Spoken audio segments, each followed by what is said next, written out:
మరియు వారి వలె మనము వ్యభిచరింపకము. వారిలో కొందరు వ్యభిచరించినందున ఒక్క దినంలోనే 23,000 మంది కూలిరి.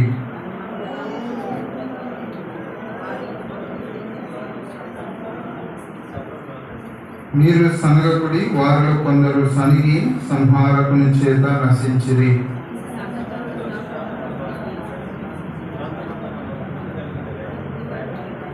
తాను నిల్చున్నానని తలంచుకుని వాడు పడకున్నట్లు జాగ్రత్తగా చూసుకొనవలెను.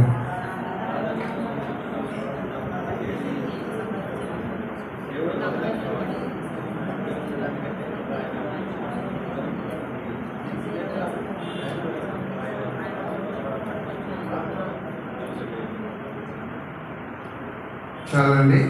చదవబడిన లేఖన భాగం ద్వారా దేవుడు మనందరితో మాట్లాడుగాక. ఇక్కడ మనం చూసినట్లయితే అపోస్తలుడైన పౌలు కొరింథీ సంఘానికి రాస్తూ ఈ మాటలు చెప్తా ఉన్నాడు. సహోదరులారా, ఈ సంగతి మీకు తెలియకుండా నాకు ఇష్టం లేదు అని చెప్పి ఇశ్రాయేలు ప్రజల గురించి వారి యొక్క యాత్ర ఆరంభం ఏ విధంగా ఉండిందో, ఏ విధంగా వారి యాత్ర ముగించబడుతూ వస్తుందో, ఏ విధంగా కొనసాగించబడుతూ వచ్చిందో జ్ఞాపకం చేస్తూ వచ్చినాడు. ఆ విధంగా రాస్తూ 11వ వచనంలో మాటలని అంటాడు ఏంటంటే, ఈ సంగతులు దృష్టాంతములుగా వారికి సంభవించి యుగాంతమందున్న మనకు బుద్ధి కలుగుటకై రాయబడేము. యుగాంతమందున్న మనము, చివరి దినాల్లో ఉన్న మనము బుద్ధి కలుగుట కొరకై ఈ సంగతులు రాయబడుతూ వచ్చినాయి. దేవుని వాక్యం ద్వారా మనము బుద్ధి తెచ్చుకోవాలని దేవుడు కోరుతుంటున్నాడు. యుగాంతమందున్న మనకి దేవుని వాక్యము ఎందుకు ఇవ్వబడిందంటే బుద్ధి తెచ్చుకోవడానికి, జ్ఞానము కలిగి ఉండటానికి. బుద్ధి కలుగుటకై దేవుని వాక్యము ఇవ్వబడుతూ వచ్చింది. ఇది ఒక ప్రాథమికమైనటువంటి కారణం. దేవుని వాక్యం మనకు ఎందుకు ఇవ్వబడిందంటే బుద్ధి తెచ్చుకోవడానికి, ఆ దృష్టాంతములన్నింటినీ ఆలోచించి వాటిలో నుంచి నేర్చుకోవడానికి మన కొరకు రాయబడుతూ వచ్చింది.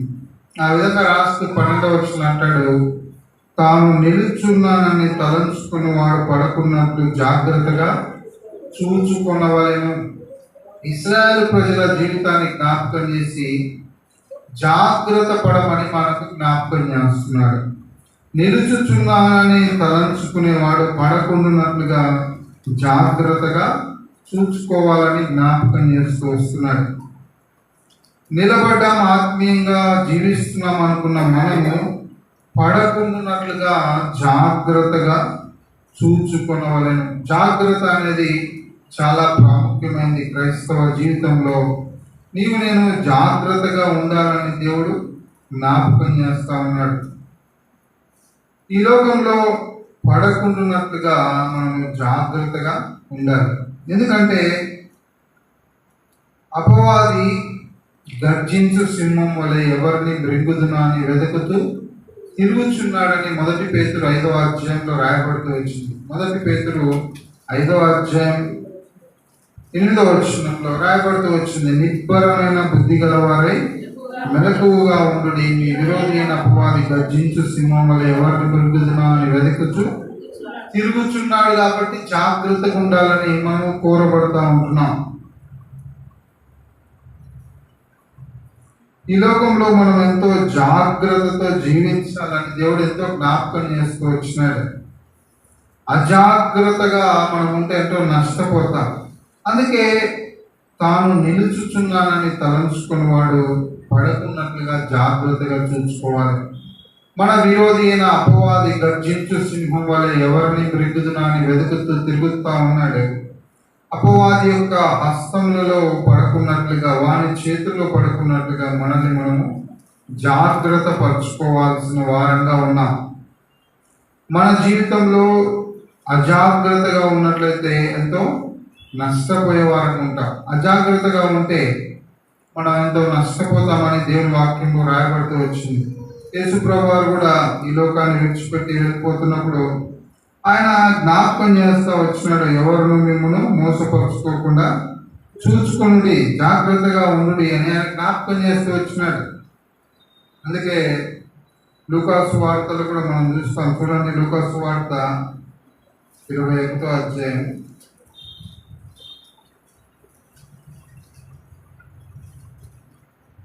34వ వచనంలో, మీ హృదయంలో ఒకవేళ తిండి వలనను, మత్తు వలనను, ఐహిక విచారం వలనను మందంగా ఉన్నందున ఆ దినం అకస్మాత్తుగా మీ మీదికి ఉరి వచ్చినట్టు రాకుండా మీ విషయమై మీరు జాగ్రత్తగా ఉండు.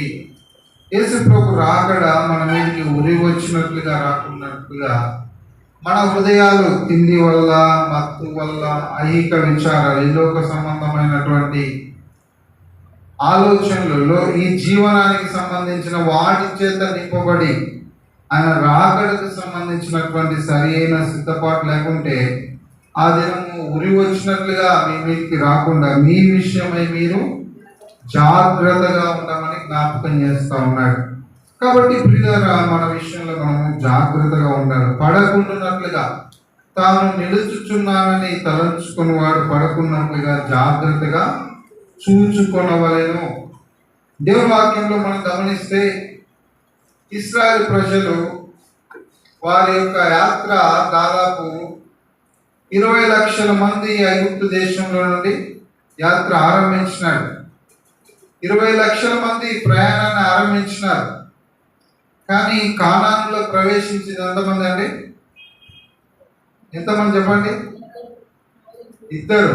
ఎవరు వాళ్ళు? కాలేబు, యెహోషువ.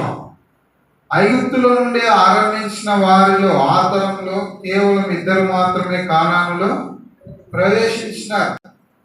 అందుకే మన జ్ఞాపకం చేస్తున్నాడు, ఈ సంగతులు వారికి దృష్టాంతములుగా సంభవించి యుగాంతమందున్న మనకు బుద్ధి కలుగుటకై రాయబడుతూ వచ్చినాయి.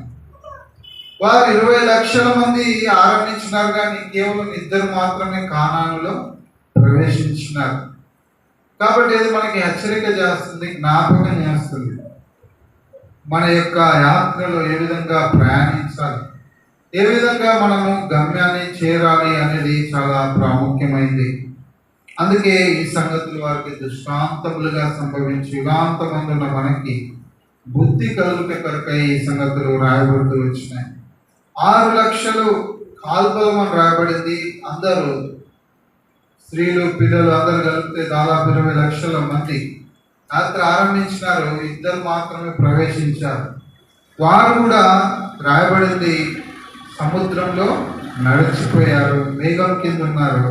అందరూ మోషేని బట్టి మేఘంలోను సముద్రంలోను బాప్తీసం పొందారు. అందరూ ఆత్మ సంబంధమైన ఆహారాన్ని భుజించారు. అందరూ ఆత్మ సంబంధమైన ఒకే ఆహారము, ఒకే పానీయమును పానం చేశారు. చూడండి వాళ్ళ యొక్క అనుభవం. అందరూ బాప్తీసం తీసుకున్న వాళ్ళే, అందరూ ఒకే ఆత్మ సంబంధమైన పానము, భోజనం చేసిన వాళ్ళే. ఇది వారి విషయం. ఆత్మ సంబంధమైన ఒకే ఆహారాన్ని భుజించారు, ఒకే పానీయాన్ని పానం చేసినారు. అందరూ రాయబడింది, అందరూ. మీరు గమనిస్తే 3-4 వచనాలు అందరూ ఆ విధంగా చేశారు. అందరూ మేఘంలోను సముద్రంలోను బాప్తిసం పొందారు. అందరూ ఒకే ఆహారాన్ని పానీయాన్ని పానం చేసినారు. ఒక మాట చెప్పాలంటే వాళ్ళంతా రక్షణ పొందిన ప్రజలే, దేవుని ఎరిగిన ప్రజలే, బాప్తిజం తీసుకున్న ప్రజలే, నీలాగా నాలాగా దేవుని ఎరిగిన ప్రజలే. అందరూ ఆత్మ సంబంధమైన ఆహారాన్ని భుజించారు. అందరూ ఆత్మ సంబంధమైన పానం చేసినారు. అయితే చివరిలో కేవలం 2 మాత్రమే ప్రవేశించినారు. ఇది మనకి ఎంతో హెచ్చరికగా ఉంది, ఇది ఎంతో వార్నింగ్గా ఉంది. ఇశ్రాయేలు ప్రజల జీవితంలో నుంచి మనము బుద్ధి తెచ్చుకోవాలని దేవుడు జ్ఞాపకం చేస్తున్నాడు. మనం కూడా చెప్పొచ్చు, మేము కూడా బాప్తిజం తీసుకున్నామండి, రక్షణ పొందాం, బలలో పాలు పొందుతున్నాం, ఒకే ఆహారం, ఒకే పానీయం పానం చేస్తున్నాం అని చెప్పొచ్చు. ఆరంభం చాలా బాగుంది, గంభీరంగా ఉంది, ఎంతో చక్కగా శ్రేష్టంగా ఉంది. స్టార్టింగ్ అనేది చాలా బాగుంది, కానీ ఫినిషింగ్ అనేది వారి జీవితంలో ఎంతో విషాదకరంగా ఉంది. ముగింపు అంత బాలేదు. దేవుని వాక్యంలో చూస్తాం, ప్రసంగి గ్రంథంలో కార్యారంభం కంటే కార్యాంతము మేలు. యాత్ర ఏ విధంగా ఆరంభించినాం అనేది మంచిదే, కానీ ముగింపు చాలా ప్రాముఖ్యమైనది. దేవుని ఎటువంటి విధానంలో విశ్వాసం నుంచి రక్షించబడ్డాం, ఎటువంటి వెనుక చరిత్ర, ఎటువంటి బ్యాక్గ్రౌండ్ నుంచి మనం వచ్చాము, ఇదంతా మంచిదే. ఈ దినాన మన యొక్క విశ్వాస జీవితం ఏ విధంగా ఉంది అనేది చాలా ప్రాముఖ్యమైనది. ఎప్పుడు రక్షణ పొందాం, ఎలా రక్షణ పొందాం, ఎంత రోషం కలిగి మన యాత్రను ఆరంభించామనేది చాలా మంచిదే. ఈ ముగింపులోకి వచ్చేలోపు మన ప్రయాణం, యాత్ర ఏ విధంగా ఉంది అనేది చాలా ప్రాముఖ్యమైనది. ఇశ్రాయేలు ప్రజల జీవితం మనకు జ్ఞాపకం చేసేది అదే. వారందరూ మోషేని బట్టి మేఘంలో, సముద్రంలో బాప్తిసం పొందిన వాళ్ళే, ఒకే ఆహారాన్ని, ఒకే పానీయాన్ని పానం చేసిన వారే, కానీ వారి జీవితంలో ముగింపు అనేది ఎంతో విషాదకరమైనదిగా ఉంది. 6 లక్షల కాల్పులము, స్త్రీలు పిల్లలు కలిపితే దాదాపు 20 లక్షల మందిలో 2 మాత్రమే కానానులో ప్రవేశించినారు. వారు ప్రవేశించకపోవడానికి కారణాలు ఇక్కడ అపోస్తలుడైన పౌలు ప్రస్తావిస్తూ వచ్చినాడు. ఈ విషయాలను బట్టి మనం హెచ్చరిక పొందవలసిన వారిని ఉన్నాం. ఈ విషయాలను బట్టి మనము జాగ్రత్త వహించవలసిన వారిని ఉన్నాం. మనలో చాలా మంది రక్షణ పొంది ఉండవచ్చు, దేవుని ఎరిగి ఉండవచ్చు, మంచిగా ఆరంభించి ఉండవచ్చు, ఆత్మీయంగా దేవుని కొరకే రోషంతో యాత్రను ప్రారంభించవచ్చు. ఎటువంటి వేరు వేరు వెనుక చరిత్రల నుంచి, వేరు వేరు మతముల నుండి వచ్చి ఉండొచ్చు. ఎంతో మంచిదే, శ్రేష్టమే. ఇది నా యాత్రలో ఏ విధంగా నడుస్తున్నాం అనేది చాలా గంభీరమైన విషయం. ఈ సంవత్సరం చివరిలోకి వచ్చినప్పుడు మన జీవితాలు మనం పరీక్షించుకోవాలి.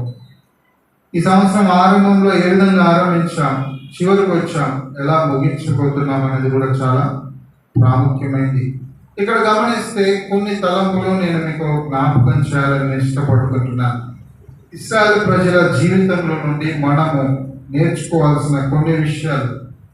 1 కొరింథీ 10వ అధ్యాయంలో, హెబ్రీ పత్రిక 3వ అధ్యాయంలో నుంచి కొన్ని తలంపులు జ్ఞాపకం చేయడానికి ఇష్టపడుతున్నాను. చూడండి, 5వ వచనంలోనికి వచ్చేసరికి అయితే అనే మాట రాయబడింది. మొదటి 4 వచనాల్లో వారి గురించి ఎంతో గంభీరమైన విషయాలు చెప్పబడ్డాయి, కానీ 5వ వచనంలోనికి వచ్చేసరికి అయితే అంటే దాని వెనకాల ఎంతో లోతైన విషయాలు ఉన్నాయని అర్థం. ఇప్పుడు ఏదైనా సంబంధం చూసినప్పుడు అబ్బాయి మంచోడే కానీ అంటే దాని వెనకాల ఏదో భూమి ఉందని అర్థం, ఏదో నష్టం ఉందని అర్థం. అయితే మంచిగా ఆరంభించినారు, ఆత్మ సంబంధమైన ఆహారం తింటున్నారు, పానం చేస్తున్నారు, యాత్ర చక్కగా ఆరంభించారు, మోషేని బట్టి మేఘంలో, సముద్రంలో బాప్తిసం పొందారు. అయితే వారిలో ఎక్కువ మంది దేవునికి ఇష్టలుగా ఉండకపోయేది. వారు యాత్ర శ్రేష్టమైన విధానంలో ముగించకపోవడానికి మొదటి కారణం ఏంటంటే దేవునికి ఇష్టలుగా ఉండకపోయేది. మొదటి కారణం ఇది. దేవునికి ఇష్టలుగా జీవించలేదు. వారి ఎక్స్పీరియన్స్ మనం చూస్తే దాదాపు 40 సంవత్సరాలు ఆత్మీయులు. వారి అరణ్య యాత్ర ఎన్ని సంవత్సరాలు? 40 సంవత్సరాలు. కానీ వారిలో ఎక్కువ మంది దేవునికి ఇష్టలుగా లేరంట. చూడండి, ఎక్కువ మంది, కొందరు కాదు, ఎక్కువ మంది దేవునికి ఇష్టలుగా లేకపోయి వారు ముగించకపోవడానికి కారణం ఏంటంటే ఎక్కువ మంది దేవునికి ఇష్టలుగా జీవించలేదు. దేవుని సంతోషపెట్టే జీవితం లేదు వారికి.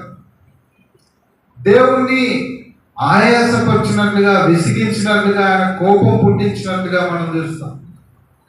దేవునికి ఇష్టలుగా జీవించలేరు. వారి జీవితాన్ని బట్టి దేవుడు సంతోషించలేదు. అందుని బట్టి వారు కానానులో ప్రవేశించలేదు. కాలేబు, యెహోషువ అంటారు కదా, యెహోవా మన యందు ఆనందించిన మనం అందులో ప్రవేశిస్తాం. యెహోవాకు ఆనందం కలిగజేయలే వాళ్ళు. వారి జీవితాన్ని బట్టి దేవునికి సంతోషం లేదు. నా జీవితం ఏంది, నా దేవునికి సంతోషకరంగా ఉందా? హెబ్రీ 11వ అధ్యాయము 6వ వచనం అనుకుంటూ రాయబడింది కదా, అతడు కొనిపోబడకు దేవునికి ఇష్టడై ఉండేనని సాక్ష్యం పొందాను. చూడండి, హెబ్రీ పత్రిక 11వ అధ్యాయంలో హనోకు గురించి ఏమని రాయబడింది? అతడు కొనిపోబడక మునుపు దేవునికి ఇష్టుడై ఉండేనని సాక్ష్యం పొందెను. చాలండి. అతడు కొనిపోబడక మునుపు సాక్ష్యం కలిగిన వాడు హనోకు. కొనిపోబడక ముందు హనోకు యొక్క సాక్ష్యం ఏంటంటే దేవునికి ఇష్టుడై ఉండెను. 5వ వచనంలో రాయబడింది, Hebrews 11:5. అతడు కొనిపోబడక మునుపు దేవునికి ఇష్టుడై ఉండేనని సాక్ష్యం పొందెను, కాగా దేవుడు అతన్ని కొనిపోయి కనుక అతడు కనబడలేదు. దేవునికి ఇష్టడుగా జీవించినాడని సాక్ష్యం కలిగిన వాడు ఉన్నాడు హనోకు, అందుకే కొనుక్కోబడ్డాడు. దేవుని ప్రజలారా, దేవునికి ఇష్టలుగా ఉన్నామా? నిన్ను బట్టి నన్ను బట్టి దేవుడు సంతోషిస్తున్నాడా? దేవునికి ఇష్టలుగా జీవిస్తున్నామా? దేవునికి ఇష్టలుగా ఉండాలంటే అక్కడ ఒక రీజన్ కూడా రాయబడింది. 6వ వచనంలో ఏమని రాయబడింది? విశ్వాసం లేకుండా దేవునికి ఇష్టలయ్యుట అసాధ్యం. దేవునికి ఇష్టలుగా జీవించడానికి ఒక కారణం ఏంటంటే విశ్వాసమే. విశ్వాసంతో జీవిస్తే దేవునికి ఇష్టలుగా జీవిస్తాం. 2 కొరింథీ 5వ అధ్యాయంలో రాయబడింది కదా, మేము వెలుచూపును బట్టి కాకుండా విశ్వాసమును బట్టి నడుచుకొనుచున్నాం. 2 కొరింథీ 5వ అధ్యాయంలో మాట రాయబడింది.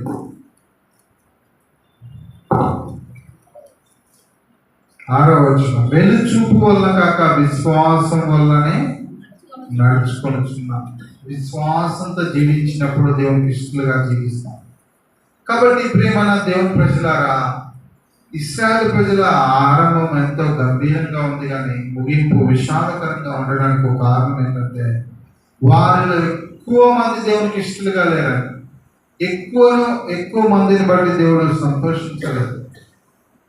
యేసు ప్రభు వారి గురించి తండ్రి అయిన దేవుడు సాక్ష్యం ఇచ్చినాడు కదా, ఆయన బాప్తిసం తీసుకున్న వెంటనే, ఈయన నా ప్రియ కుమారుడు, ఈయన యందు నేను బహుగా ఆనందించుచున్నాను.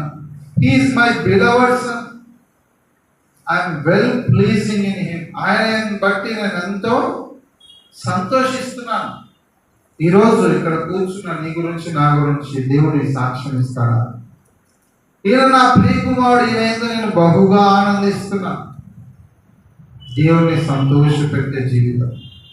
యేసు ప్రభు వారు కూడా స్వయంగా చెప్పాడు. చూడండి, యోహాను సువార్త 8:29. యోహాను సువార్త 8:29 చూడండి.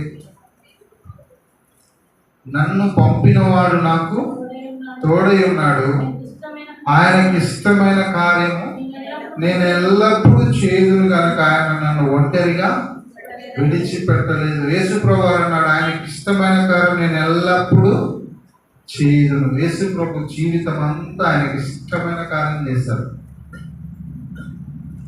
చివరికి మరణము దగ్గర కూడా నీకు ఇష్టమైతేనే గిన్నె నా యొద్ద నుండి తొలగించు. జీవితం అంతా 33.5 సంవత్సరాలు ఆయనకి ఇష్టడిగా జీవించు. నిజంగా ఈ అనుభవం అనుకుందా? ప్రభువును సంతోషపెడుతున్నాము. మన జీవితాన్ని బట్టి దేవుడు ఆనందిస్తున్నాడా? యేసు ప్రభు అన్నాడు అక్కడ 8:29, ఆయనకి ఇష్టమైన కార్యం నేను ఎల్లప్పుడూ చేదును. ఎల్లప్పుడూ, అప్పుడప్పుడు కాదు, ఎప్పుడంట ఎల్లప్పుడూ చేస్తున్నాడు. ఎల్లప్పుడూ చేస్తున్నాడు. ఎల్లప్పుడూ ఆయనకి ఇష్టమైన కార్యం చేస్తున్నాడు. నేను మనకు సంతోషం అనిపించినప్పుడు, ఆశీర్వదించినప్పుడు దేవునికి ఇష్టమైన విషయాలు చేస్తాం. దేవుడు దీవించినప్పుడు దేవునికి ఇష్టమైన విధానంలో, మనకు అనుకూలంగా ఉన్నప్పుడు దేవునికి ఇష్టంగా జీవిస్తాం. కానీ యేసు ప్రభు ఎల్లప్పుడూ అన్ని వేళల్లో ఆయనకి ఇష్టలుగా జీవించినాడు. ఇది నా దేవునికి ఇష్టంగా ఉన్నామా? దేవునికి మనం సంతోషం కలిగజేస్తున్నామా? నా జీవితాన్ని బట్టి ప్రభు ఆనందిస్తున్నాడా? ఒక ప్రశ్న మనం వేసుకోవాలి. నా జీవితాన్ని బట్టి ప్రభు సంతోషిస్తున్నాడా? నేను ఆయనకి ఇష్టడుగా ఉన్నాడా? హనోకు ఆయనకు ఇష్టడై ఉండేనని సాక్ష్యం పొందాడు. ఈ భూమిని విడిచిపెట్టక ముందు ఈ సాక్ష్యం కలిగి భూమిని విడిచిపెట్టారు. దేవునికి ఇష్టలమనే సాక్ష్యం కలిగి జీవించాలి. నిన్ను బట్టి నన్ను బట్టి దేవుడు సంతోషించాడు. ఇశ్రాయేలు ప్రజలు ప్రవేశించకపోవడానికి కారణం ఏంటంటే ఆయనకి ఇష్టలుగా జీవించలేదు. రెండవ కారణం చూడండి, 1 కొరింథీ 10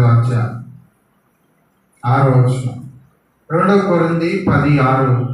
వారు ఆశించిన ప్రకారం మనము చెడ్డ వాటిని ఆశించకున్నట్లు ఈ సంగతులు మనకు దృష్టాంతములుగా ఉన్నవి. రెండవ కారణం ఏంటంటే చెడ్డ వాటిని ఆశించిన.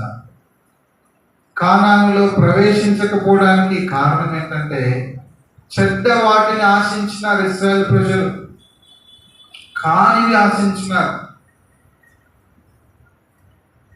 దేవునికి అయిష్టమైనవి కోరుతూ వచ్చినారు. ఆ కారణాన్ని బట్టి కానానులో ప్రవేశించలేదు. ఆ కారణాన్ని బట్టే శ్రేష్టమైన ముగింపులోనికి తీసుకొని రాబోలేదు. చెడ్డ వాటిని ఆశించినట్టుగా మనం చూస్తున్నాం.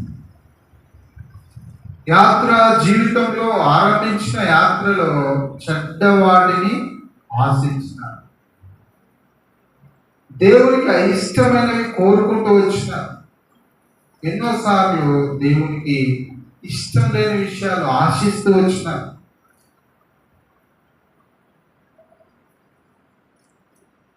వారిలో మిశ్రిత జనం మాంసాపేక్ష కనపరిచినట్లుగా చూస్తుంది. ఐగుప్తులో కుండలేద్దా ఉన్నప్పుడు సంతోషంగా ఉన్నామన్నారు. ఆ కీరకాయలు ఎర్రగడ్డలు అవన్నీ తిన్నాం, ఇక్కడ ఏం లేవు. ఆకలితో చంపడానికి అరణ్యంలో తీసుకొచ్చావా? ఐగుప్తులో సమాధులు లేవని ఇక్కడ తీసుకొచ్చావా అని మోషే మీద సనుక్కుంటూ వచ్చినారు. ఎంతో చెడ్డ వాటిని ఆశించినారు. దేవుడు ఇష్టపడని వాటిని కోరుతూ వచ్చినారు. అనేక విషయాలు ఇక్కడ క్లియర్గా పౌలు వాటిని గురించి లోతుగా రాయలేదు, కానీ వారి గురించి రాబడింది చెడ్డ వాటిని ఆశించినారట. దేవునికి ఇష్టం లేని వాటిని ఆశిస్తూ వచ్చినారు.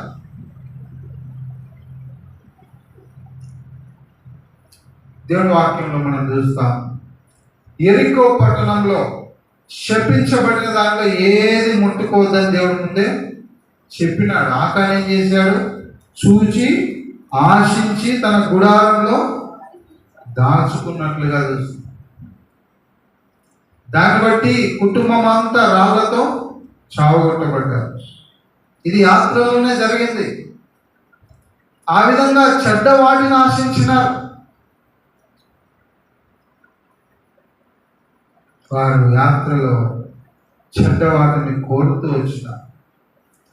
శపించబడిన దానిలో దేనిని ముట్టొద్దని ఆయన స్పష్టంగా జ్ఞాపకం చేసినప్పటికీ యెరికోలో శపించబడిన దాన్ని ఆశించినారు.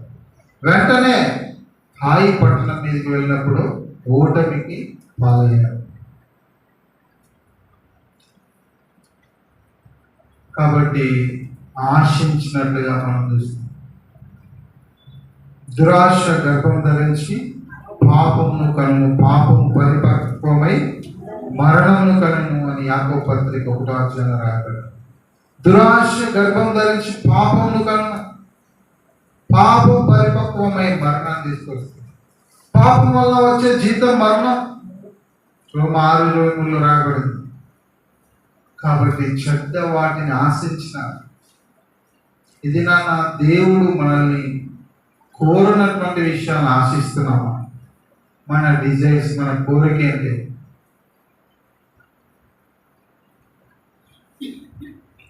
దేవుని ప్రజలారా, మన ఆశలను అదుపులో పెట్టుకోవాలి. గలతీ 5:22 రాయబడింది, ఆత్మఫలంలో ఒకటి ఏంటంటే ఆశ నిగ్రహము, సెల్ఫ్ కంట్రోల్. అందుకే 2 తిమోతి 1 కూడా రాయబడింది, దేవుడు మనకు శక్తియు ప్రేమయు ఇంద్రియ నిగ్రహములు గల ఆత్మనే ఇచ్చాను. ఇంద్రియ నిగ్రహములు గల ఆత్మనే ఇచ్చాను. మన యొక్క కోరికలను స్వాధీనపరుచుకునే ఆత్మను దేవుడు ఇచ్చినాడు. ఆశ నిగ్రహం కలిగిన వారు ఉంటారు. చెడ్డవాడిని ఆశించినారు. అందుకే ఇంకొక సందర్భంలో పౌలు తిమోతితో రాస్తారు, 1 తిమోతి 6 కొందరు దాన్ని ఆశించి విశ్వాసం నుండి తొలగిపోయి తమను తామే పొడుచుకునేది. చూడండి, 1 తిమోతి పత్రిక 6 రాబడింది, ఎందుకనగా ధనాపేక్ష సమస్తమైన కీడులకు మూలము. కొందరు దాన్ని ఆశించి విశ్వాసం నుండి తొలగిపోయి నానా బాధలతో తమ్మును తామే పొడుచుకొని, ఇది రోజు మన ఆశయం ఏందో మనకే తెలియాలి. ధనాపేక్ష, కొంతమందికి వేరే వేరే ఆశలు, కోరికలు, ఆధారాలు, సీనారు వస్త్రం ఆశ, చెడ్డ వాటిని ఆశించి విశ్వాసం నుండి తొలగిపోయి నానా బాధలతో పొడుచుకున్న వారుగా చూస్తాం. యేసు ప్రభువును అప్పగించినటువంటి ఇస్కరియోతు యూదా కూడా వెండి నాణ్యాలను ఆశించిన తర్వాత తన ముగింపు మనం చూస్తాం. అవి దేవాలయంలో పారవేసి వెళ్ళి ఉరిపెట్టుకొని చనిపోయాడని రాడు. ఎలాంటి ఆరంభించినారు చూడండి. యేసు ప్రభుతో పాటు పరిచయం చేస్తూ వచ్చినారు. యేసు ప్రభుతో జీవించినారు 3.5 సంవత్సరాలు. యేసు ప్రభు యొక్క శిష్యుడుగా ఉన్నాడు. ఇది ఆయన ఆరంభం. కానీ ముగింపు ఎంత విషాదకరం. ఊరి పెట్టుకున్నాడు, ఆత్మహత్య చేసుకొని చనిపోయాడు.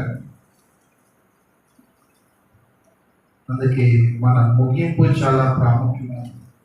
కాబట్టి మన ఆశలు స్వాధీనం లేకపోతే తప్పిపోయే వారు ఉంటాం. ఇశ్రాయేలు ప్రజలు తప్పిపోవడానికి ఒక కారణం ఏంటంటే చెడ్డ వాటిని ఆశించినారు, తగని వాటిని కోరుకుంటూ వచ్చినారు. కాబట్టి ముగింపులోనికి రాబడలేదు. దేవుని ప్రశ్నలారా, మన ఆశలు స్వాధీనంలో ఉన్నాయి. తర్వాత మూడవదిగా, ఎందుకు వారు కానానులో ప్రవేశించలేదంటే చూడండి, 1 కొరింథీ 10:7 జనులు తినుటకు త్రాగుటకు కూర్చుండి ఆడుటకు లేచిరని రాయబడినట్లు వారిలో కొందరు మీరు విగ్రహారాధకులై ఉండకూడదు. మూడవ కారణం ఏంటంటే విగ్రహారాధన.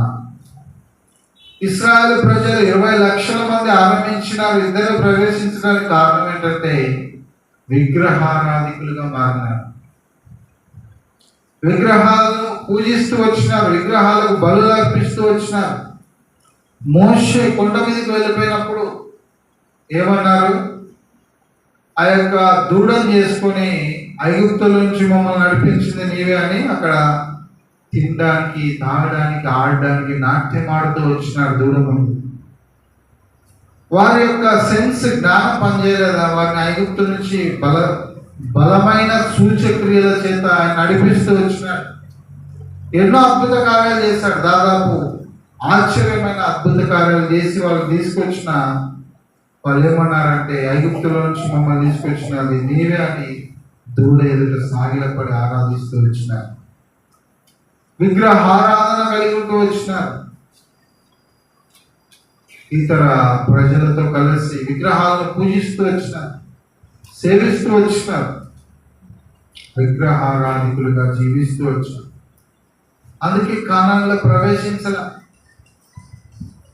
ఈ నా జీవితంలో దేవుని స్థానాన్ని తీసుకున్నటువంటి విగ్రహాలు ఏమై ఉన్నాయో మనల్ని మనం పరీక్షించుకోవాలి. మనం అనొచ్చు, మేము ఏ విగ్రహాలను ఆరాధించట్లేదండి అని. దేవుని స్థానాన్ని, దేవుని పొజిషన్ తీసుకున్నటువంటి అది వ్యక్తి అయినా, వస్తువు అయినా, స్థలమైనా కూడా విగ్రహమే. దేవునికి ఇవ్వాల్సిన ప్రాధాన్యత దేనికి దేనికి ఇచ్చినప్పటికీ అది ఒక విగ్రహమే. దేవుని స్థానాన్ని తీసుకున్నటువంటి విగ్రహం డబ్బు కావచ్చు, వ్యక్తులు కావచ్చు, స్థలం కావచ్చు, ఆశలు కావచ్చు, అది ఏదైనా సరే విగ్రహాలు అని దేవుని వాక్యంలో చూస్తుంది. దేవుని స్థానాన్ని దొంగిలించినటువంటి విగ్రహం. ఈ నా జీవితంలో ఎటువంటి విగ్రహాలు ఉన్నాయి? మన విగ్రహాలన్నింటినీ తీసివేయాలి, దేవుని ఎదుట మారవేయాలి. అందుకే ఇదే ఇశ్రాయేలు ప్రజలు సమూయేలు దగ్గరకు వచ్చినప్పుడు 1 సమూయేలు 7 ఏమన్నాడు? మీ దగ్గర ఉన్న విగ్రహమును తీసి పారవేయుడి. విగ్రహాలు ఏం చేయాలా? తీసి పారవేయాల. యెహోవా తట్టు తిరగాల. ఇది దేన్ని మనం విగ్రహాన్ని చేసుకున్నాం? దేవుని వాక్యంలో రాయబడింది, మీరు దేవుని సిరిని సేవించలేరు. ఏ వ్యక్తి కూడా ఇద్దరు యజమానులకు దాసుడిగా ఉండనేరు. కొంతమందికి ధనం విగ్రహం కావచ్చు, కొంతమందికి వేరే వ్యక్తుల విగ్రహం కావచ్చు, కొంతమందికి ఇంకొకటి విగ్రహం కావచ్చు. ఇది మన విగ్రహం ఏంటి? దేవుని కంటే దేన్ని ఎక్కువగా ప్రేమిస్తున్నాము, అదే మన జీవితంలో విగ్రహం. నీ పూర్ణ హృదయంతో, పూర్ణ బలముతో, పూర్ణ శక్తితో దేవుని సేవించాలి. పూర్ణ బలము, పూర్ణ శక్తి. నాకంటే అన్నదమ్ములైనా, ఒక చెల్లెలను, అన్నదమ్ములైనా, తండ్రినైనా, తల్లినైనా ఎక్కువగా ప్రేమించేవాడు నాకు పాత్రులు కాదు. దేవుడు మొదటి స్థానంలో ఉన్నాడు నీ జీవితంలో. దేవుడే ఫస్ట్ పర్సన్ గా ఉన్నాడు. మొదటి వ్యక్తి నీ జీవితంలో దేవుడేనా? ఒకవేళ ఆ స్థానంలో ఏది ఉన్నా అది నీ జీవితంలో ఉన్న విగ్రహమే. అది నిన్ను కానానులో ప్రవేశించుకుని అడ్డుపడుతుంది, దేవుని రాజ్యంలో ప్రవేశించుకుని అడ్డుపడుతుంది. తర్వాత మనం చూస్తే 4వ కారణం ఏంటంటే 8వ వచనం రాయబడింది, మరియు వారి వలె మనము వ్యభిచరింపక యుద్ధము. వారిలో కొందరు వ్యభిచరించినందున ఒక్క దినంలోనే 20,000 మంది కూలిది. 4వ కారణం ఏంటంటే వారిలో ఉన్న వ్యభిచారం, అంటే వారిలో ఉన్న అపవిత్రత. వారు అన్యులతో వ్యభిచారం చేస్తూ వచ్చినారు, అపవిత్రపరచబడుతూ వచ్చినారు. వారు ప్రవేశించకపోవడానికి కారణం ఏంటంటే వారి యొక్క అపవిత్రమైనటువంటి జీవితం. దేవుని వాక్యంలో మనం చూస్తాం, అసహ్యమైనది, అపవిత్రమైనది అందులో ప్రవేశించదని ప్రకటన గ్రంథాలు మనం చూస్తాం. జీవవృక్షములకు హక్కు గలవారై గుమ్మముల గుండా ఆ పట్టణంలోనికి ప్రవేశించినట్లు తన వస్త్రములు ఉదుకొని వారు ధన్యులు. కుక్కలను, మాంత్రికులను, వ్యభిచారులను, నరహంతకులను, విగ్రహారాధికులను, అబద్ధమును ప్రేమించు జరిగించు ప్రతి వారిని వెలుపట వద్దు. ప్రకటన 22:14-15 వచ్చిన మాటలు చూస్తాం. ప్రతి వాడు వెలుపట ఉంటారు. వ్యభిచారులు, కుక్కలు, మాంత్రికులు, అబద్ధమును ప్రేమించి జరిగించే వాళ్ళంతా ఈ దినం దేనిని బట్టి అపవిత్రపరచబడ్డ మాటలు, తలంపులు, ప్రవర్తన, జీవితం పవిత్రంగా ఉండాలి. అందుకే ప్రకటన గ్రంథం 2వ అధ్యాయంలో మనం చూస్తాం. చూడండి, ప్రకటన గ్రంథం 3వ అధ్యాయంలో చదువుదాం.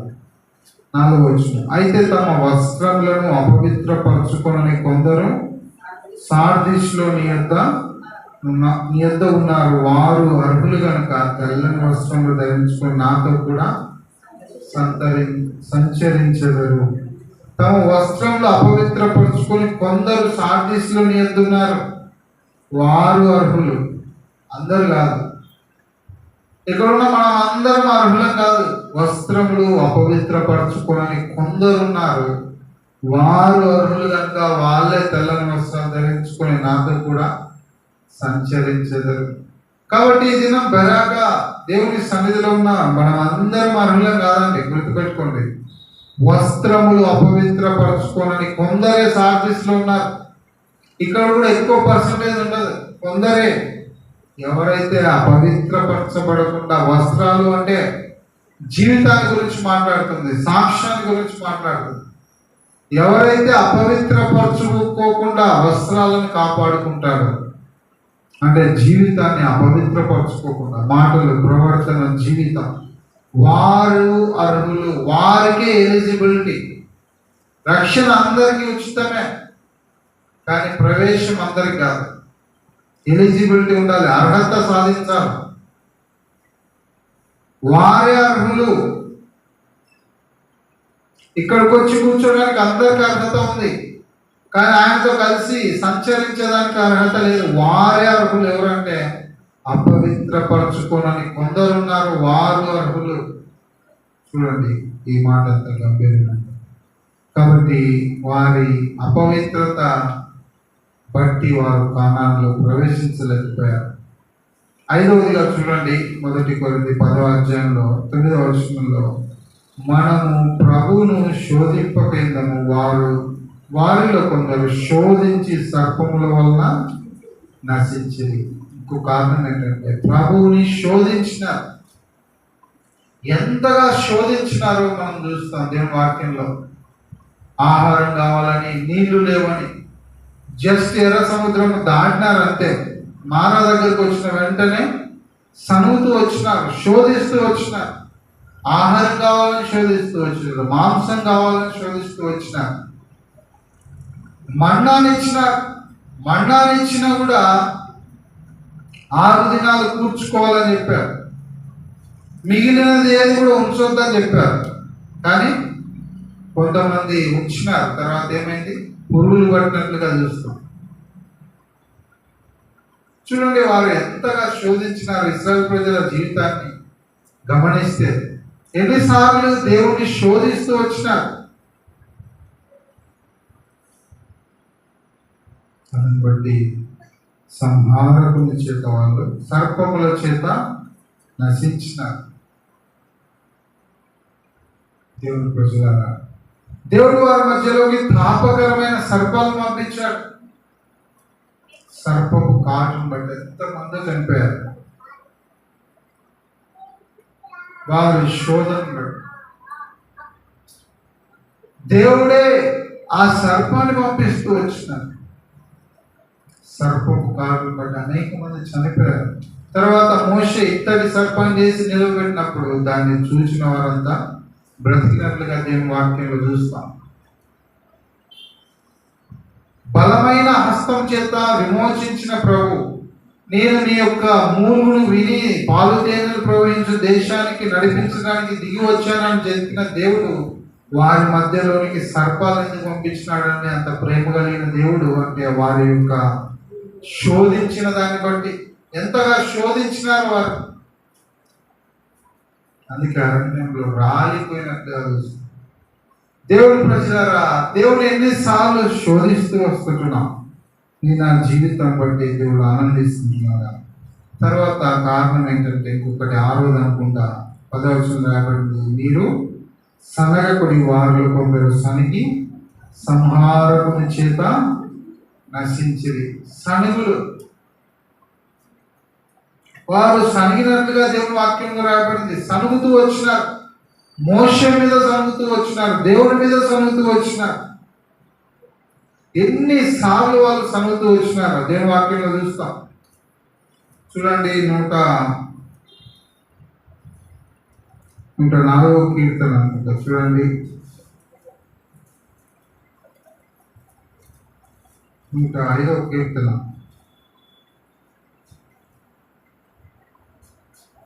ఆ 106:25 చూడండి. యెహోవా మాట ఆలకింపక వారు తమ గుడారంలో సనుగుకొనిరి. ఆయన పైన సనుక్కుంటూ వచ్చినారు, గుడారాల దగ్గర సనుగుతూ వచ్చినారు, మోషే పైన సనుగుతూ వచ్చినారు, దేవునికి విరోధంగా సనుగుతూ వచ్చినారు. సనిగి సంహారకుని చేత నశిస్తూ వచ్చినారు. నీళ్లు లేకపోతే సనుగుతూ వచ్చినారు, ఆహారం లేకపోతే సనుగుతూ వచ్చినారు, మాంసం లేకపోతే సనుగుతూ వచ్చినారు. సంతృప్తి లేదు ఆ జీవితంలో, ప్రతిదానికి సనుగులే. ఆ కారణాన్ని బట్టి కాలంలో ప్రవేశించలేదు. దేవుని ప్రజలంగా మనం ఈ లోకంలో ఏ విధంగా జీవించాలి చూడండి. ఫిలిప్పీ పత్రిక 2వ అధ్యాయంలో పౌలు ఒక మాట రాస్తారు. అపోస్తలుడైన పౌలు ఫిలిప్పీలకు రాసిన పత్రిక 2వ అధ్యాయంలో చూడండి, ఆ మాట చూడండి. మీరు నిష్కలంకులు అనంతులైన దేవుని కుమారులు అన్నట్టుగా ఈ లోకంలో ఎలా జీవించాలి? సనుగులు సంశయములు మాని సమస్త కార్యములను చేయుడి. ఈ లోకంలో మూర్ఖమైన వక్రజనం మధ్య నిరపరాధులు, నిర్దోషులు, నిష్కలంకులు అనంతులైన దేవుని కుమారులు అన్నట్లుగా సనుగులు సంశయములను మాని, సనుగులు సంశయములు మాని సమస్త కార్యములు చేయాలి. దేవుని కుమారులుగా, దేవుని పిల్లలుగా ఈ లోకంలో సనగడం అనేది మన జీవితంలో ఉండకూడదు. మర్మరింగ్స్, సనుగుతూ వచ్చినారు. దేవుని ప్రజలంగా ప్రతి విషయం అందు మనం కృతజ్ఞతాస్తుతులు చెల్లింపబద్ధులమైన మొదటి దశలోని పత్రికలు రాయబడింది, ప్రతి విషయమందు కృతజ్ఞతాస్తుతులు చెల్లించండి, ఇది మీ విషయంలో దేవుని చిత్తం. మొదటి దశలోని పత్రిక 5వ అధ్యాయంలో మాట రాయబడింది. ప్రతి విషయంలో మనం ఏం చేయాలి? కృతజ్ఞత చెల్లించాలి. ప్రతి విషయం ముందును కృతజ్ఞతాస్తుతులు చెల్లించండి. ఇలాగూ చేయుట యేసుక్రీస్తునందు మీ విషయంలో దేవుని చిత్తం. ప్రతి విషయం బట్టి స్తుతించాలి, ఆరాధించాలి. కానీ మనం ఏం చేస్తాం? శనిగా వారం ఉంటాం. దేవుని మీద, దేవుని ప్రజల మీద, దేవుని సేవకుల మీద మనం అనేక సార్లు సనుగుతూ వచ్చిన వారు మోషన్ మీద ఎన్నిసార్లు సనుగుతూ వచ్చినారు. అంతేకాదు మనం ఏం చేయాలంటే ఫిలిప్పీ పత్రికలో మనకు తెలుసు కదా,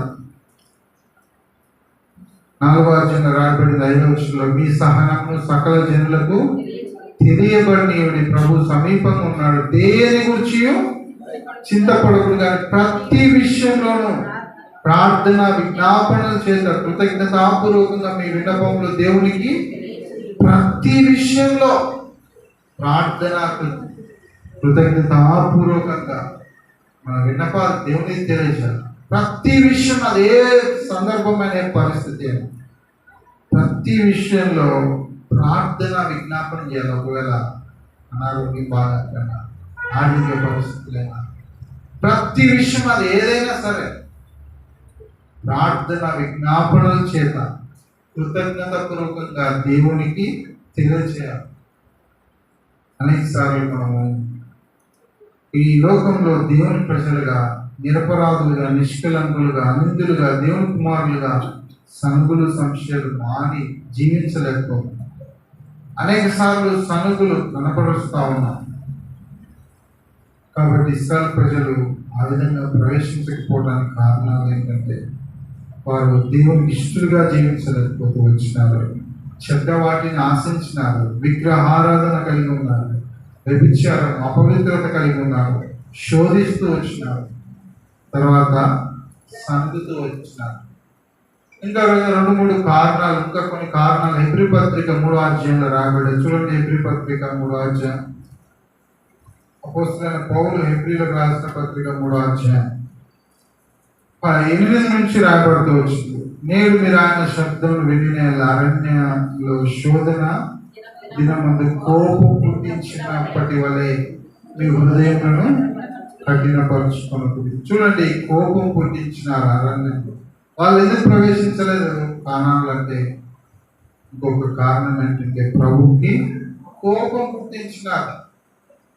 ప్రభుకి కోపాన్ని పుట్టించినారు. వారి మాటలు, వారి ప్రవర్తన, వారి జీవితాన్ని బట్టి ప్రభుకు కోపం పుట్టించినారు. కాబట్టి అరణ్యంలో రాలిపోయారు. తర్వాత కారణం ఏంటంటే 9వ వచనంలో 40 సంవత్సరంలో నా కార్యములను చూచి మీ పితరులను పరీక్షించి శోధించాను. 40 సంవత్సరాలు ఆయన కార్యాలు చూసినా కూడా ఆయన్ని పరీక్షించి శోధించిన, అందరిని బట్టి ప్రవేశించలేదు. అంతేకాకుండా 18-19 వచనాలు చూడండి, తన విశ్రాంతిలో ప్రవేశింపరని ఎవరిని గురించి ప్రమాణం చేసిన అవిధేయులైన వారిని గురించి కదా. చాలా ఎక్కువ కారణం ఏంటంటే అవిధేయులుగా జీవించినారు. చెప్పింది చేయరు. మన్నాను ఎంతవరకు కూర్చుకోమంటే అంతవరకు కూర్చో. తర్వాత ఎరుకోలో ముట్టవద్దంటే ముట్టకుండా ఉండలేదు.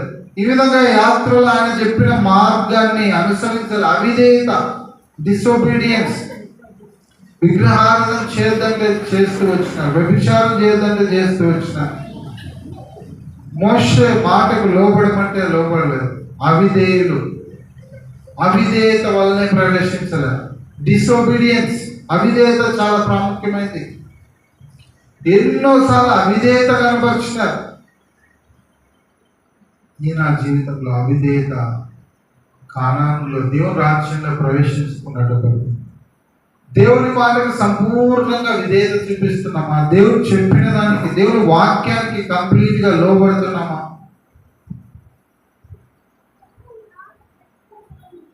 మొదటి సమయాలు 15వ అధ్యాయం అనుకుంటే కదా, అక్కడ మనం చూస్తాం, బలు అర్పించుట కంటే మాట వినుట శ్రేష్టం. నువ్వు వెళ్ళి బొత్తిగా నిర్మూలన చేయమన్నాడు దేవుడు. అమాలేకీయులను బొత్తిగా నిర్మూలన చేయమంటే కొవ్విన వాటిని, శ్రేష్టమైన వాటిని సౌలు ఉన్నమిచ్చినాడు. అవిధేయతను బట్టి రాజుగా తొలగించబడ్డాడు. అదంతా చేసిన తర్వాత కూడా వచ్చి యెహోవా ఆజ్ఞను నేను నెరవేర్చితిని అని సమూయేలుతో చెప్తున్నాను. చూడండి, అవిధేయత. ఇశ్రాయేలు ప్రజలు కనాన్లో ప్రవేశించకపోవడానికి కారణం ఏంటంటే అవిధేయత. వారి అవిధేయతను బట్టి వారు ప్రవేశించలేకపోయారు. తర్వాత 19వ వచనంలో 3:19 రాయబడింది, కాగా అవిశ్వాసం చేతనే వారు ప్రవేశించలేకపోయారు. ఇంకో కారణం ఏంటంటే అవిశ్వాసం బలంగా పనిచేసింది వాళ్ళు. ఎందుకు వారు కానాల్లో ప్రవేశించలేదంటే అవిశ్వాసం. వారు అనాకీయులను చూసి ఏమన్నారు? వాళ్ళు గొప్ప దేహం కలిగిన వారు, వారి దృష్టికి మేము మిడతల్లా ఉన్నామన్నారు. అది వారి అవిశ్వాసం. దేవుడు ఆ యొక్క రాజ్యంలోనికి పాలు తేనెలు ప్రవహించే దేశంలోనికి నడిపిస్తానని చెప్పినప్పటికీ అనాకీయులను చూసి భయపడ్డారు, అవిశ్వాసాన్ని కనపరిచినారు. ఆ సర్వ సమాజానికి ఆ 10 మంది చెడ్డ సమాచారం తీసుకొచ్చినట్టుగా చూస్తాం. సర్వ సమాజం అంతా దుఃఖపడినట్లుగా దేవుని వాక్యంలో చూస్తాం. కాలేబు యెహోషువ మాత్రమే యెహోవా మన యందు ఆనందించినలా మనం ప్రవేశిస్తాం. వారు ఆజానుభావులైనా, ఎంత గొప్ప దేవులు, ఉన్నత దేవులైనా, మనం ఎంతో అల్పమైన వారమైనప్పటికీ కూడా దేవుడు మనకు సాయం చేస్తాడు. మనం ప్రవేశిస్తాం అన్న విశ్వాసం మనలో ఉంది. ఇది నాన్న విశ్వాసంతో మనం జీవిస్తున్నామా? విశ్వాసంతోనే ప్రవేశిస్తాం. మనుష్య కుమారుడు భూమి మీదకి వచ్చినప్పుడు ఆ విశ్వాసాన్ని కనుగొన్నా అన్నాడు. ఆయన ఈ భూమి మీదకి వచ్చినప్పుడు ఆ విశ్వాసం నీలో నాలో చూస్తాడు. నిజంగా విశ్వాసం అని చెప్పుకుంటున్నాం. ఆ విశ్వాసం మనలో ఉందా? మన విశ్వాసాన్ని వృద్ధి పొందించుకుంటున్నాం. విశ్వాసంతో లోకంలో జీవిస్తున్నామా? మనము రక్షించబడడానికి కారణం విశ్వాసం. ఎఫెసీ 2వ అధ్యాయం రాయబడింది, కాగా మీరు విశ్వాసం చేత కృప చేతనే రక్షించబడ్డారు. విశ్వాసంతోనే రక్షించబడ్డారు. ప్రభునందు ఆ విశ్వాసం ఉందా? ప్రభు వాగ్దానాలపైన విశ్వాసం ఉందా? విశ్వాసంతో ప్రభుత్వంగా జీవిస్తున్నామా? ప్రచురత 14వ అధ్యాయంలో నా తండ్రి ఇంకా అనేక నివాసములు కనవు లేనిల మీద చెప్పుతున్నా, మీకు స్థలం సిద్ధపరచవచ్చున్నాను. నేను వెళ్ళి సిద్ధపరచిన నా యుద్ధములకు మరలా మిమ్మల్ని తీసుకుని వెళ్ళాలని నేను వస్తానన్నాను. ఆ దానిపైన విశ్వాసం ఉందా? ఆ వాగ్దానం పైన విశ్వాసం ఉందా? విశ్వాసంతో లోకంలో జీవిస్తున్నామా? చుట్టూ పరిస్థితులు ఏ విధంగా ఉన్నా, మనలో పరిస్థితులు ఏ విధంగా ఉన్నా, విశ్వాసంతో కొనసాగించబడుతున్నామా? దేవుడు వచ్చినప్పుడు ఆ విశ్వాసాన్ని కనుగొంటాడు. మీరు నాలో ఆ విశ్వాసం ఉందా? వీరు ప్రవేశించకపోవడానికి కారణం ఏంటంటే దేవుని యొక్క హస్తం కూర్చోగాలేదు, దేవుని యొక్క సామర్థ్యం తగ్గిపోలేదు. వీరిలో అవిశ్వాసం ఉంది కాబట్టి ప్రవేశించలేదు. బలమైన హస్తం చేత విడిపించిన దేవుడు కానాల్లో ప్రవేశించడానికి సమర్థుడు. అందుకే ఏదో పత్రిక 24వ వచనం 1వ అధ్యాయం ఉంటుంది కదా, 24వ వచనం, తొట్టిలో కూడా మిమ్మల్ని కాపాడుటకును తన మహిమ ఎదుట ఆనందంతో మిమ్మల్ని నిర్దోషులుగా నిలబెట్టుటకును శక్తి గల రక్షకుడు ఆయన.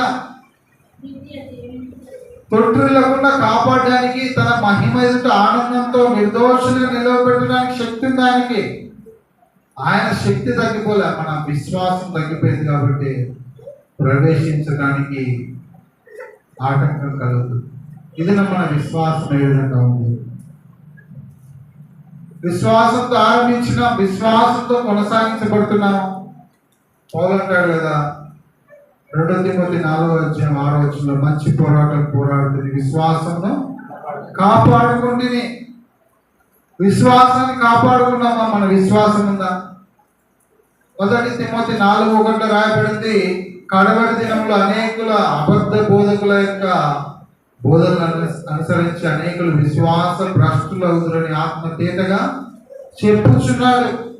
అనేకులు విశ్వాస భ్రష్టులుగా మారుతారు అబద్ధ బోధకులను బట్టి. కడవరి దినాల్లో విశ్వాస భ్రష్టులుగా మారుతారని ఆత్మ తేటగా చెప్తున్నారు. ఇదేనా మనం విశ్వాసం కలిగి జీవిస్తున్నామా?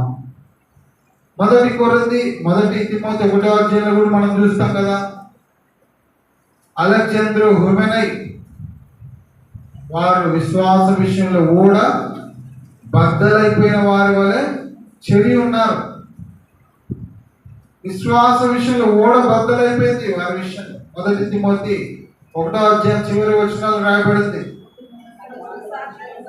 వారు హుమెనై అలెగ్జాంద్రు వారిద్దరు విశ్వాసం విషయంలో ఓడ బద్దలైపోయారు. నేను ఆ విశ్వాసం ఏ విధంగా ఉంది? విశ్వాసం నుండి తొలగిపోయి నానా బాధలతో పొడుచుకున్నారని 1 తిమోతి 6వ అధ్యాయం చూశాను. విశ్వాసం నుంచి తొలగిపోతున్నారు, విశ్వాస భ్రష్టులు అవుతున్నారు, విశ్వాస విషయంలో ఓడ బద్దలైపోతుంది. అంతేకాదు మనం చూస్తాం, దేమా ఇహలోకాన్ని స్నేహించి నన్ను విడిచి దెసలోనికకు వెళ్ళాను. 2 తిమోతి 4వ అధ్యాయం రాయబడింది, దేమా ఇహలోకాన్ని ప్రేమించి నన్ను విడిచిపెట్టి వెళ్ళిపోయినాడు, విశ్వాసాన్ని కోల్పోయినాడు. ఇహలోకాన్ని ప్రేమించి విశ్వాసాన్ని విడిచిపెట్టి దెసలోనికకు వెళ్ళిపోయినాడు. ఇది మనం ఆరాధించాం. ఈ దేమ పౌలుతో పాటు ఉన్నాడు. అనేక పత్రికలు రాసినప్పుడు దేమ పేరు రాసినాడు. ఇదే దేమ చివరి దినాల్లో పౌలు విడిచిపెట్టి లోకాన్ని స్నేహించి వెళ్ళిపోయాడు. ఇది మన విశ్వాసం ఏ విధంగా ఉంది? మోకరించండి, ప్రార్థన చేసుకుందాం. 1 నిమిషం ఈ సంవత్సర ముగింపులో మన జీవితాన్ని పరీక్షించుకుందాం. దేవుని వాక్యంలో మనం చూస్తున్నాం, ఇశ్రాయేలు ప్రజలు మోషేను బట్టి సముద్రంలో మేఘంలో బాప్తిసం పొందారు. మోకరించండి, కళ్ళు మూసుకోండి, ప్రార్థన చేస్తున్నాం. మోషేను బట్టి మేఘంలో సముద్రంలో బాప్తిసం పొందారు. ఒకే ఆహారం పానం చేశారు, తిన్నారు, ఒకే పానం చేశారు. అయితే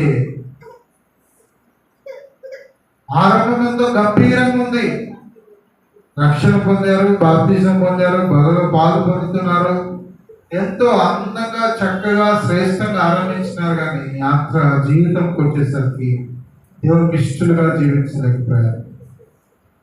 చెడ్డ వాటిని ఆశించినారు, వ్యభిచరించినారు, విగ్రహారాధికులుగా మారినారు, ప్రభువుని శోధించినారు, సణుగుతూ వచ్చినారు, ఆయన కోపం పుట్టించినారు, హృదయాన్ని కఠినపరుచుకున్నారు, అవిధేయత చూపించినారు, అవిశ్వాసాన్ని కనపరిచినారు. అందుకే వారు ప్రవేశించినారు. ఈ సంగతిలో దృష్టాంతములుగా వారికి సంభవించి యుగాంతమందుగా మనకి బుద్ధి కలుగుటకే రాబడ్డాయి. నేను రక్షించబడ్డా మంచిదే, మన ఆరంభం బాగుంది మంచిదే. ఈ దినం ఎలా ఉన్నా నిన్ను బట్టి దేవుడు సంతోషిస్తుంటున్నాడా? నీ జీవితం దేవునికి ఇష్టంగా ఉందా? హనోకు కొనిపోబడక ముందు దేవునికి ఇష్టడనే సాక్ష్యం ఉంది. ఈరోజు నీ గురించి దేవుడు ఏం సాక్ష్యం ఇస్తాడు? ఈయన నా ప్రియకుమారుడు, నేను ఆనందిస్తున్నాను, నీ గురించి నా గురించి చెప్తాడా? నిన్ను బట్టి నన్ను బట్టి దేవుడు సంతోషిస్తాడా? ఇశ్రాయేలు ప్రజల జీవితం నుంచి బుద్ధి తెచ్చుకోవడానికి మనకు రాస్తాడు. నిల్చున్నానని తలంచుకొని వాడు పడకున్నట్టుగా జాగ్రత్తగా చూసుకోవాలి. పడిపోయే అవకాశం ఉంది. ఒకవేళ పడిపోతే సమకూర్చడానికి ప్రభు సమర్థుడు. అయితే పశ్చాత్తాపంతో ప్రభు దగ్గరికి తిరిగి వస్తాయి. పేతురు సంతాపపడి ఏడ్చినప్పుడు సమకూర్చి మరలా బలంగా సంఘంకి స్తంభంగా వాడుకున్నాడు. ఒకవేళ నీవు నేను యాత్రా జీవితం దానికి ఇష్టలుగా లేకుంటే ఇది ఒక తీర్మానం చేసుకున్నాను. ప్రభు, నా జీవితాన్ని బట్టి మీరు సంతోషించేటట్లుగా జీవిస్తాను. నా మాటలు, నా ప్రవర్తన, నా జీవితం నీకంటే నేను అనేకమైన వాటికి, వ్యక్తులకు, వస్తువులకు, ధనానికి ప్రాముఖ్యతనిచ్చిన అనేక విగ్రహాలు నా జీవితంలో ఉన్నాయి, అవన్నీ తీసేస్తాను. నేను కానాన్లో కోరుతా ఉన్నాను. ఇశ్రాయేలు ప్రజల జీవితం నుంచి బుద్ధి తెచ్చుకోవాలని కోరుకుంటున్నాను. దృష్టాంతములుగా సంభవించి నాకు బుద్ధి కలగడానికి రాబడ్డాయి.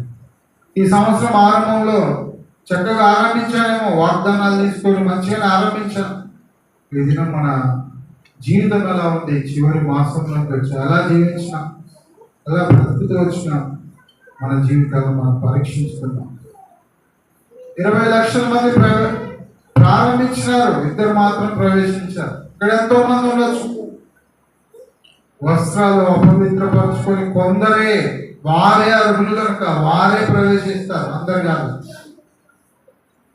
రక్షణ పొందుండొచ్చు, బాప్తిసం తీసుకొని ఉండొచ్చు, బలలో పాలు పొందుతుండొచ్చు. నీ వస్త్రాలు ఎలా ఉన్నాయి, నీ జీవితం ఎలా ఉంది, నీ సాక్ష్యం ఎలా ఉంది, మాటలు, తలంపులు, ప్రవర్తన, జీవితం పవిత్రంగా ఉందా? వారే అర్హులు, వారే ప్రవేశిస్తారు, వారే నాతో సంచరిస్తారు, వారే నాతో ఉంటారు అంటున్నాడు ప్రభు.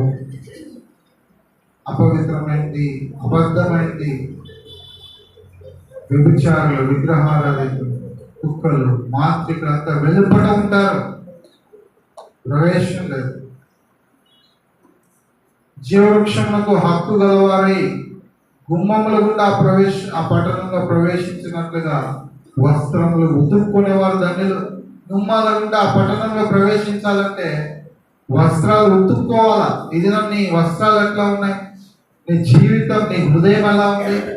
ఆ పట్టణంలో గుమ్మాల గుండా ప్రవేశించాలంటే నేను ఆ వస్త్రాలు ఉతుక్కున్నామా? ఎక్కడైనా మలినపరచబడ్డామా? కలంకము, ముడత, మచ్చ, డాగు అంటిందా? ప్రభు రక్తంలో మరలా కడుక్కొని పవిత్రపరచుకోవాలి.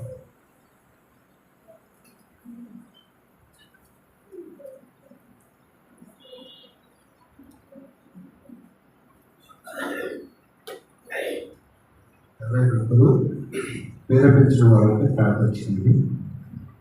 ఒకరు కలిసి గురించి ప్రార్థిస్తారు.